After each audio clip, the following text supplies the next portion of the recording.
Então, segunda epístola do apóstolo Paulo aos Coríntios, capítulo 8, vamos ler do versículo 7. Nós vimos aqui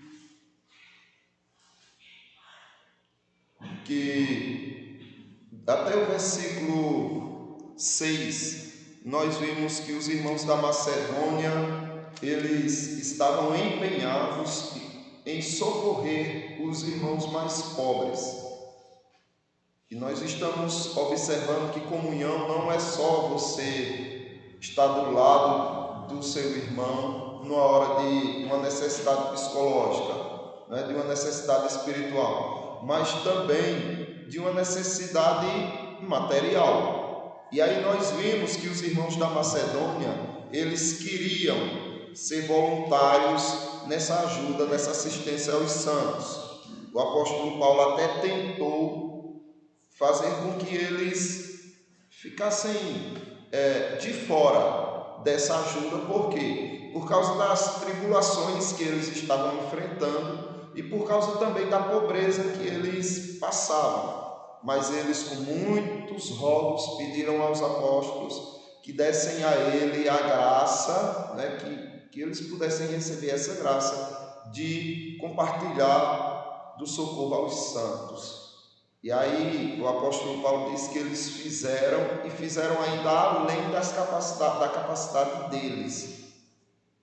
Aí no versículo 7, nós vemos aqui dizendo o seguinte: como, porém, em tudo manifestais superabundância, tanto na fé e na palavra, como no saber, e em todo cuidado, e em nosso amor para convosco, assim também abundeis nessa graça. Aí o versículo 8 diz assim: não vos falo na forma de mandamento, mas para provar, pela diligência de outros, a sinceridade do vosso amor. Pois conheceis a graça de nosso Senhor Jesus Cristo, que, sendo rico, se fez pobre por amor de vós, para que, pela sua graça, vos tornasseis ricos. Então veja, nós estamos observando aqui um comportamento que é necessário existir nos crentes. O apóstolo Paulo usou os irmãos da Macedônia para despertar nos irmãos coríntios o interesse de compartilhar de suas posses com aqueles irmãos que estão mais necessitados. Só que o apóstolo Paulo, aqui, ele foi muito longe, não é? Eles começaram a falar do desprendimento dos irmãos da Macedônia, e ele dá um exemplo aqui que vai além de qualquer condição comparável, né? Não existe comparação para o exemplo que ele dá aqui. Quem é o nosso maior exemplo, irmão, de alguém que é desprendido de riqueza, de alguém que é desprendido de seus próprios interesses por benefício e interesse do outro? O irmão Osmar nos fala um pouco sobre isso. É bem interessante porque acabamos de ler, né, esse trecho aqui do verso 9, que já nos traz basicamente a resposta. Pois conheceis a graça de nosso Senhor Jesus Cristo, que sendo rico, se fez pobre por amor de vós, para que pela sua pobreza vos tornais ricos. Então, o próprio Jesus, ele, de sua imensa graça, de sua imensa glória, se fez pobre, se fez humano, para que nesta pobreza em que ele se colocou diante de nós, sejamos abençoados pela graça, para que sejamos ricos. O próprio Jesus especificamente, o apóstolo faz uma explicação fantástica. É verdade. Os irmãos compreendem o que o apóstolo Paulo está chamando a responsabilidade. Os irmãos entendem que o exemplo que ele toma é de Jesus Cristo. Jesus Cristo abriu mão de quê? Para que vocês pudessem hoje serem ricos. Ele abriu mão de quê? De toda a sua glória. De toda a glória. Imagina, vamos agora filosofar e voltar ao passado e começar a pensar.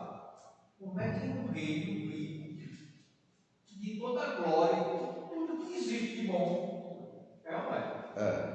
E um ser se manifesta em vir para uma terra habitada por pecadores e imundos, e dessa sua parte de riqueza toda, né?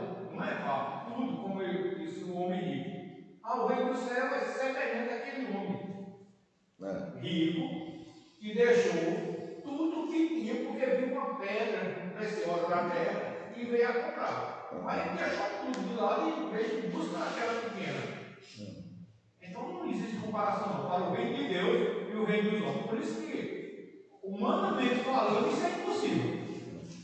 Porque o ser humano, ele só quer dinheiro.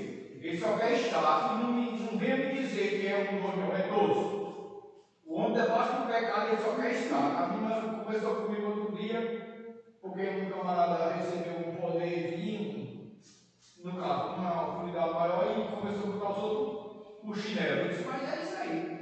Você quer conhecer o ser humano, que é ele poder. E é ele cargo, para você ver quem ele é. Porque as pessoas que colocaram essa pessoa, ela tirou. Um a um, e ficou no lugar. Aí o que eu quero dizer?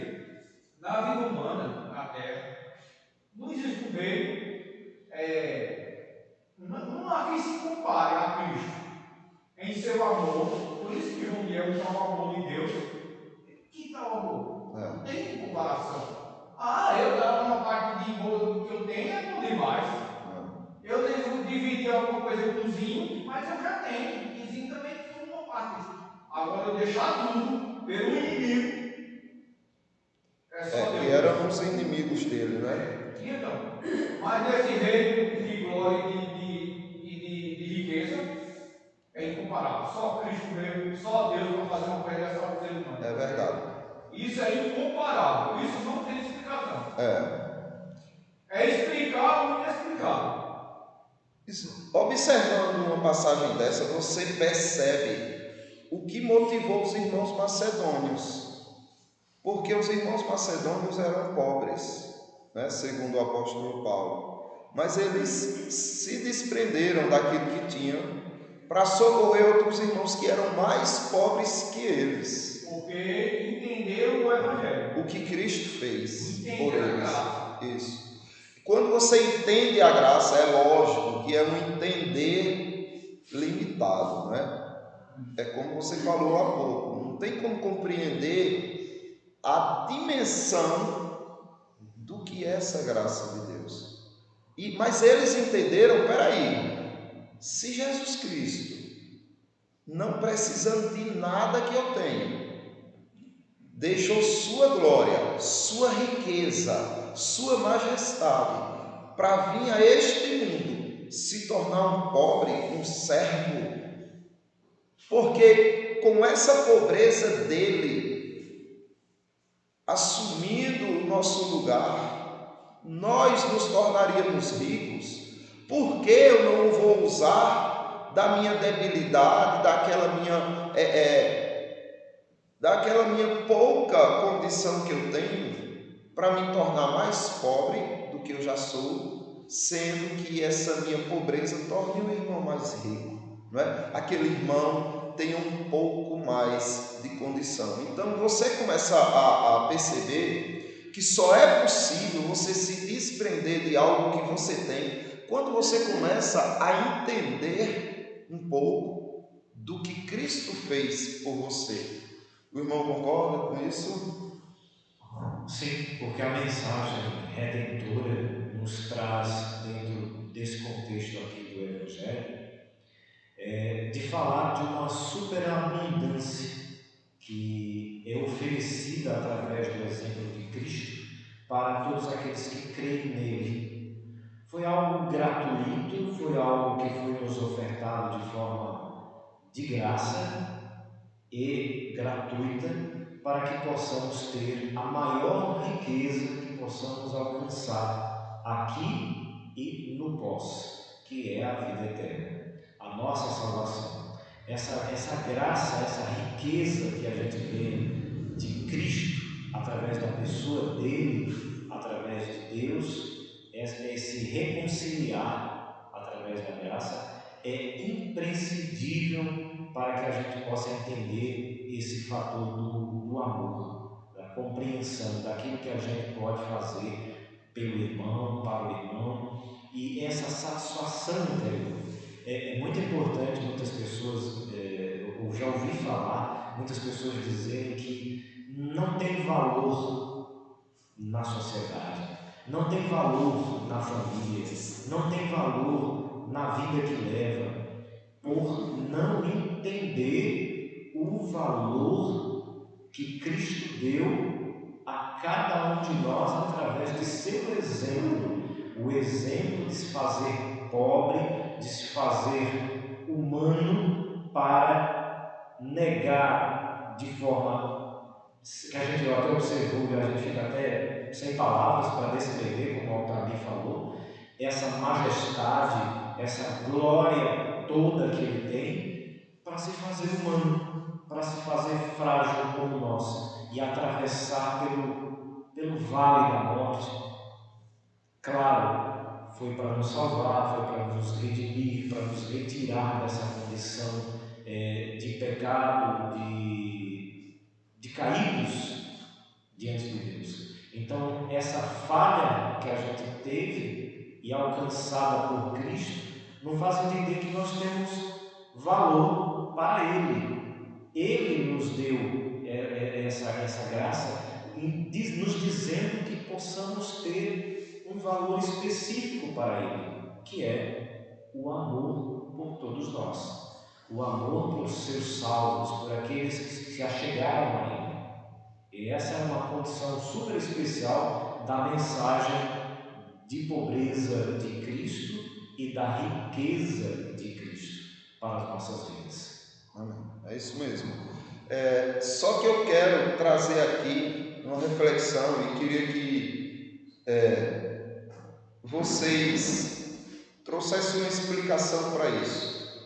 Aqui o texto está dizendo que, mas para provar pela diligência de outros a sinceridade do vosso amor. Aí ele diz assim: pois conheceis a graça de nosso Senhor Jesus Cristo. Então, ele está dizendo: olha, vocês conhecem a graça de nosso Senhor Jesus Cristo. Que graça é essa? A graça de que, sendo ele rico, se fez pobre por amor de vós, para que, pela sua pobreza, vos tornasseis ricos. Vamos lá. Jesus Cristo se fez pobre. Como assim? Ele foi... Que tipo de pobreza é essa? E ele diz que a sua pobreza fez de nós ricos. Como assim? Que tipo de riqueza? Será que Jesus Cristo era pobre porque não tinha nem o que comer? É esse tipo de pobreza que ele está falando? Porque veja, a túnica dele era uma túnica de luxo, né? De pessoas que tinham condição financeira. Se assim não fossem, os soldados não estariam botando em aposta, investindo dinheiro em aposta para ver quem ficava com aquela túnica. Então Jesus Cristo, ele tinha casa, apesar dele dizer: olha, o Filho do Homem não tem nem aonde reclinar a cabeça. Mas por que ele diz isso? Porque a missão dele fazia com que ele estivesse em certas situações que ele estaria vivendo em condições mais precárias que até os animais. E o meio dia não é isso, né? Por quê? Porque ele disse, olha, as raposas têm seus covis, os passarinhos têm seus ninhos, mas o Filho do Homem não tem nem onde reclinar a cabeça. Em que sentido? Não no sentido que em toda hora ele não tinha isso, mas no sentido de que em algumas situações ele ia passar por isso. E se alguém fosse segui-lo, tinha que estar pronto, né? Eu quero seguir-te, Senhor. Pois saiba disso. Você vai passar por essas situações, quer? No entanto, ele tinha a casa dos pais, ele tinha vestes e ele tinha alimento. Então ele não era diretamente uma pessoa pobre o tempo todo. Tinha algumas horas que ele não tinha nada, mas não era o tempo todo. Então, que pobreza é essa que ele assumiu para que a gente pudesse ser rico? Então, que riqueza é essa que nós herdamos? Essa riqueza material de você ter que ter aí posses e posses? Me comente um pouco sobre isso. Eu queria que na verdade, os demais irmãos...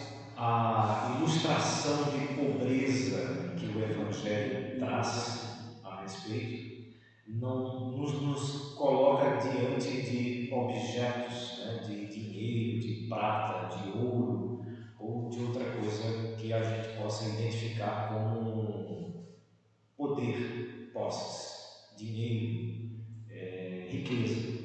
Essa pobreza que a gente pode deduzir aqui no Evangelho é de uma humildade, é um descer um pouco mais abaixo para enxergar aquilo que está um pouco mais acima.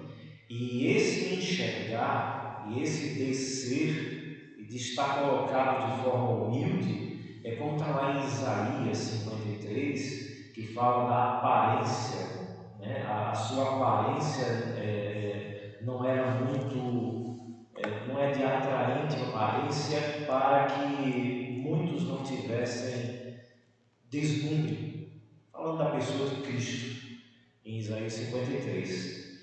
Então, quando nós vemos todas essas colocações da pobreza de Cristo, se colocando humilde, um servo sofredor para todos conosco, sabendo das nossas fragilidades, das nossas causas, dos nossos pecados, propriamente dito, das nossas desgraças, ele se colocou de forma muito humilde diante de nós, para que entendamos de uma vez por toda e definitiva a importância desse sentimento de pobreza que é colocado aqui na palavra.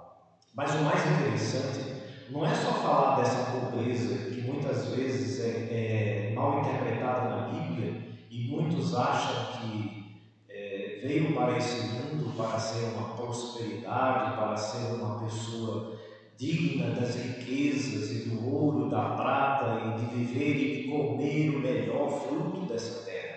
Não.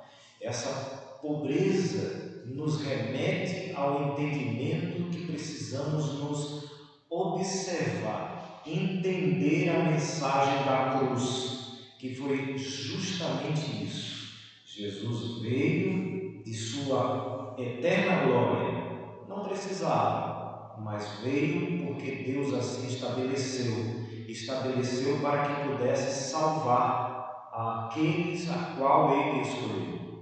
Então, quando nós nos colocamos diante disso, entendemos que essa pobreza de Cristo nos dá um alívio muito agradável ao coração, porque não é a riqueza, não é aquilo que nós temos de grandeza, de melhor, de qualidade, ou disso ou daquilo, que nos vai nos salvar. Nada do que façamos nos coloca numa salvação por méritos nossos, de maneira alguma. É quando nós nos colocamos diante dessa pobreza de Cristo, é que nós entendemos de fato o porquê Ele fez isso. Claro, de comunhão, acordo com Deus, Ele veio, se colocou diante de nós de forma humilde, simples, pobre, para que entendamos que o que ele veio trazer, a mensagem que ele veio trazer, foi muitas vezes mal interpretada diante dos seus próprios apóstolos e discípulos. Foi mal interpretada porque eles achavam que ele viria como um grande rei que pudesse promover guerra, promover um grande arrebatamento político, que pudesse fazer uma grande revolução pessoal. Não. Ele veio simplesmente para explicar as coisas mais simples que vem na pobreza, no amor, na humildade, que pudesse dar esse caminho para as pessoas. E, por graça, logo depois, muito tempo depois, eles foram entendendo essa mensagem. E essa mensagem é passada para nós. Hoje, nos tempos de hoje, que somos bombardeados diariamente por falar em prosperidade, mas essa prosperidade que não nos leva ao caminho que Cristo apontou, que é justamente a pobreza, essa pobreza que nos coloca na condição de servos, sofredores, porque se abraçarmos a causa, sabemos que o caminho ele tem muitas pedras, vamos encontrar muitos obstáculos, mas sabemos também que por Cristo, pela sua graça, encontraremos a salvação. E não é por nossos méritos, por esse mérito tão simples. Eu sou bonzinho, eu leio a Bíblia, vou na igreja, eu faço caridade e isso basta. Não. Tudo que façamos, temos que fazer por amor a Cristo.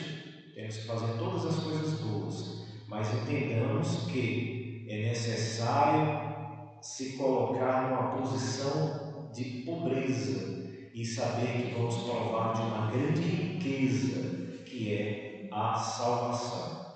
E essa sim, no dia que nos encontrarmos com Ele, saberemos quão valioso foi esse amor, o amor de Cristo para com sua graça sobre nós, para a salvação. Aí, muito bem.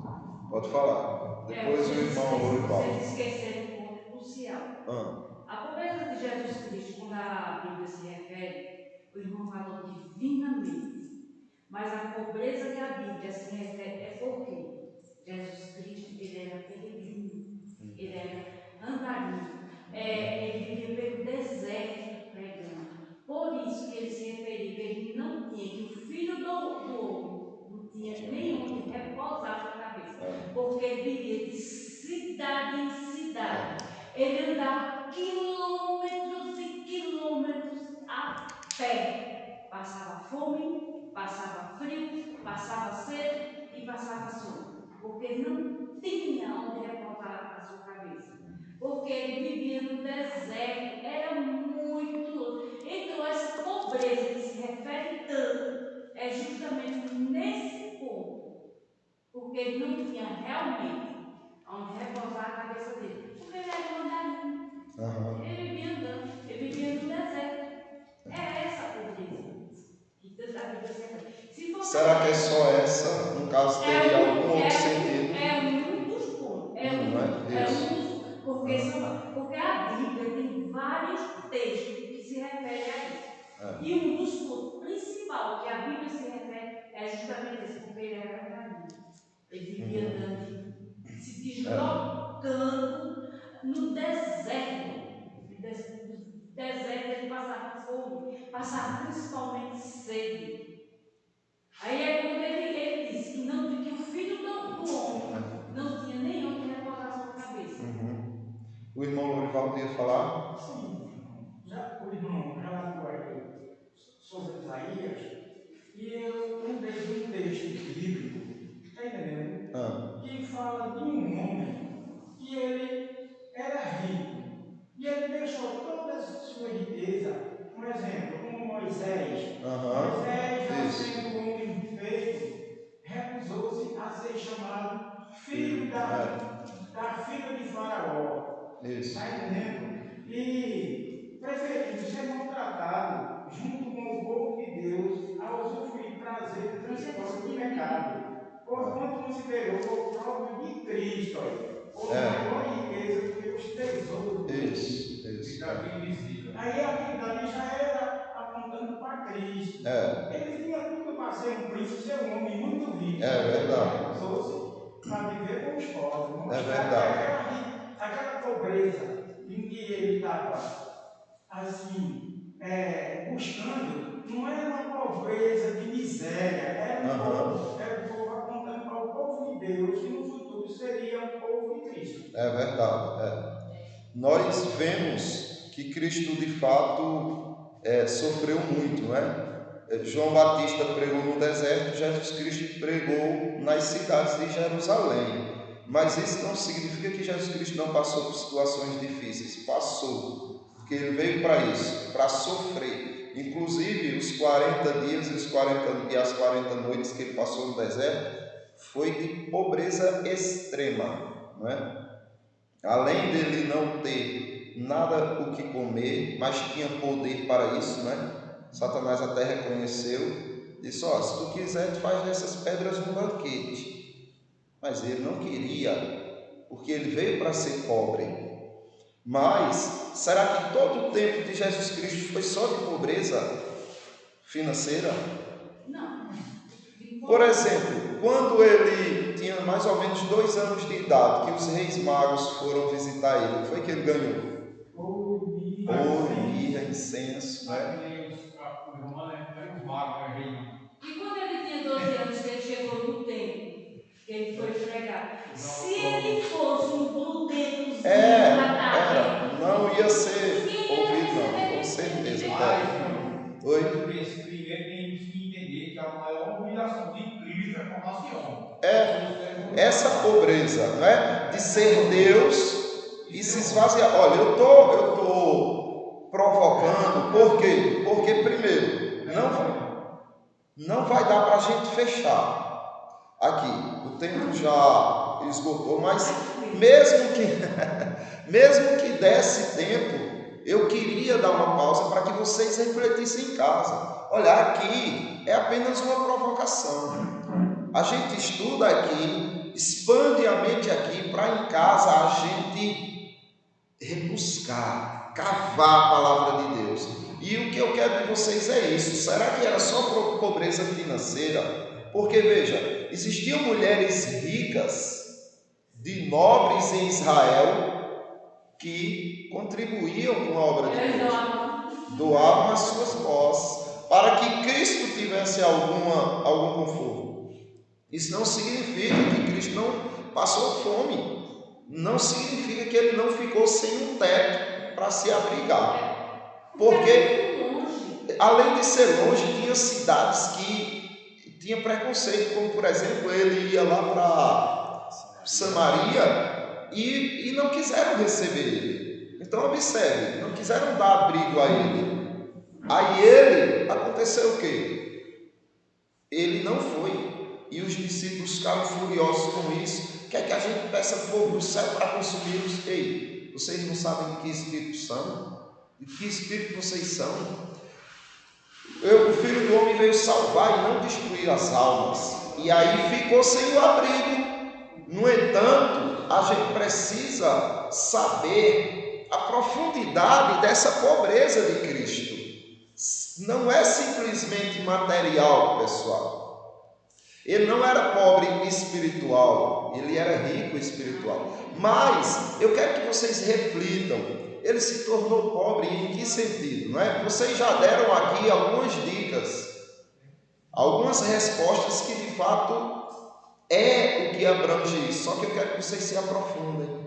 Aprofundem em que sentido? Olha, se a pobreza dele nos tornou rico, eu sou rico, peraí. Quer dizer que antes dele se fazer pobre, não existiam pessoas ricas na terra?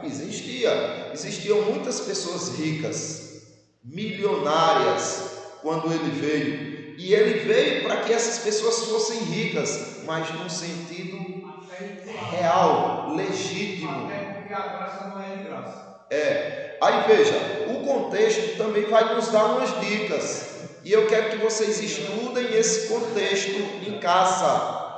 Esse Paulo estava fazendo um apelo para que os coríntios fossem ricos, porque Cristo já tinha feito eles ricos. Mas ricos de quê? Deem uma olhada no contexto, se aprofundem, meditem, para que na próxima terça a gente traga o sentido mais específico do que Cristo está querendo dizer aqui em ter se tornado pobre, para que você fosse rico. E você é rico. Mas esse texto mostrava que os irmãos macedônios também herdaram essa riqueza.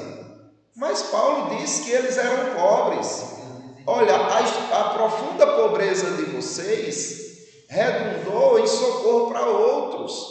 Espera aí, se eles eram pobres, e se Jesus Cristo veio, se fez pobre para que eles fossem ricos, como é que Paulo diz que eles são pobres, se depois Paulo diz que eles se tornaram ricos por causa da pobreza de Cristo? Então a gente tem que entender que pobreza é essa, não é? E que riqueza é essa que nós herdamos, para que a gente tome posse delas, usufrua dela, se utilize dela. Porque se a gente não sabe nem que tipo de riqueza nós possuímos, como é que a gente pode usufruir dela?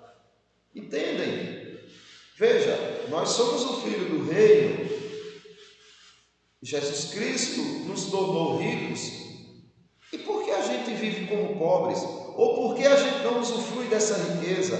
Se fosse material, era para a gente estar agora com nossas mansões. Que riqueza é essa?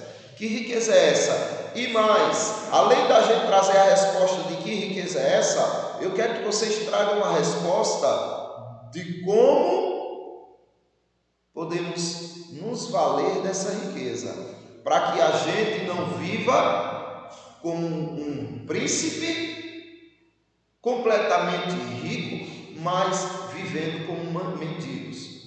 Não é que acontece? Por exemplo, já aconteceu situações de o irmão de um rei usurpar o trono depois que o rei morre, fazendo alguma coisa com que o filho, que era o herdeiro legítimo, fosse banido, expulso. E esse filho vive como mendigo sem conseguir provar a sua realeza, sendo que ele é o herdeiro verdadeiro. Ele é o príncipe, ele era para se tornar o rei, mas outro se vale dessa riqueza quando o legítimo vive na miséria, na pobreza. Será que a gente não está vivendo assim? Cada um aqui é rico, no sentido que a Bíblia quer dizer, mas vivemos hoje como mendigos, porque não compreendemos que riqueza é essa que Cristo fala. Então, para a semana, tragam respostas, tá bom? Me lembrem de colocar num grupo para dar uma reforçada, porque muitas vezes, irmãos, por causa da correria do dia a dia, vai para lá e vai para cá, acaba não estudando, não meditando, não pensando. O que eu estou fazendo aqui é instigando cada um a passar a semana toda meditando nessa riqueza. E instigando também a nossa criatividade, né? Que a gente tem que entender uma coisa.